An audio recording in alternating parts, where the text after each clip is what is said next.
6.7 billion pesos. Ganyan daw kalaki ang halaga ng bank transactions ni na Vice President Sara Duterte at asawang si Attorney Mans Carpio ayon sa Anti-Money Laundering Council. Pero ang net worth ng mag-asawa, milyones lang.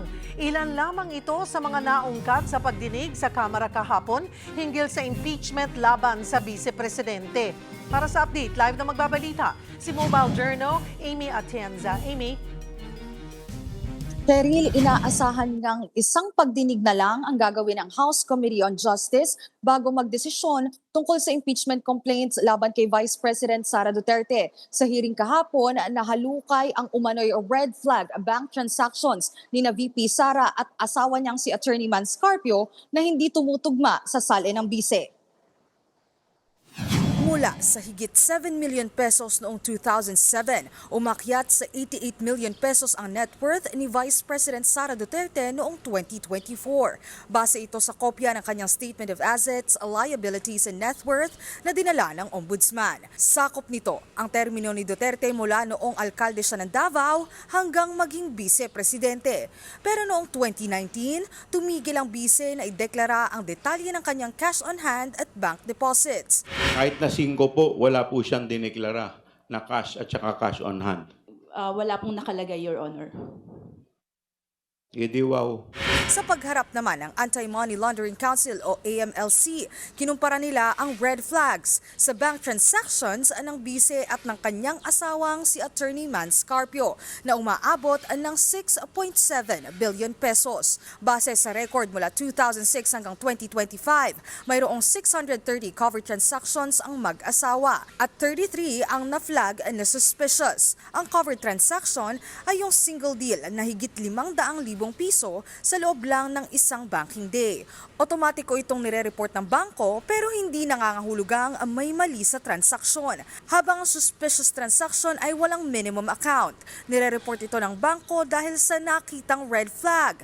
Kabilang ang hindi tumutugma sa profile ng kliyente, hindi malinaw na pinagmula ng pera o kaya'y posibleng structuring para hindi ma-detect. Sa mag-asawang Duterte Carpio, 3.77 billion pesos ang dumaan sa account ng bise, habang 2.99 billion pesos ang naiugnay kay Attorney Mans. Kaya para sa mga mambabatas, questionable ito, lalo't milyones lang ang nakadeklarang net worth ng bise. At ang nakakapagtaka po, Madam Chair, para yatang hindi nagtutugma yung kwento sa kwenta. Sa 2024 SALN po, ang nakalagay na net worth nila ay 88 million lamang.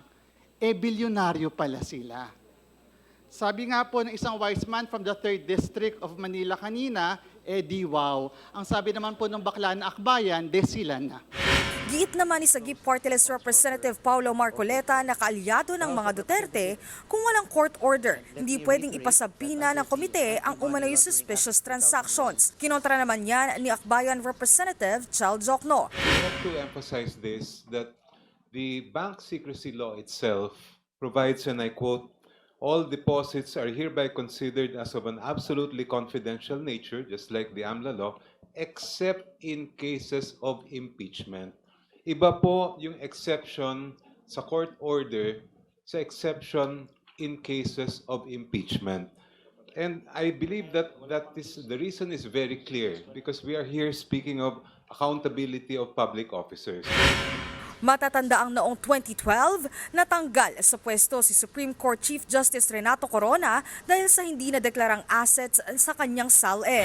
Sa ilalim ng pamumuno ni Pangulong Rodrigo Duterte, napatalsik din noong 2018 si Chief Justice Maria Lourdes Sereno sa pamamagitan ng co-warranto petition dahil sa kanyang SALN. Sa paggulong pa ng hearing, isiniwalat ni dating Senador Antonio Trillanes na may pera mula sa drug lords na pumasok sa pamilya Duterte.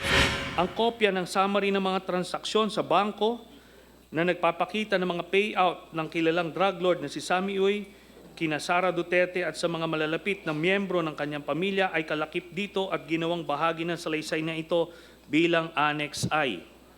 Si Sammy Uy ay isang kilalang political contributor ni Rodrigo Duterte at kilalang kasama o kasosyo ni Michael Yang.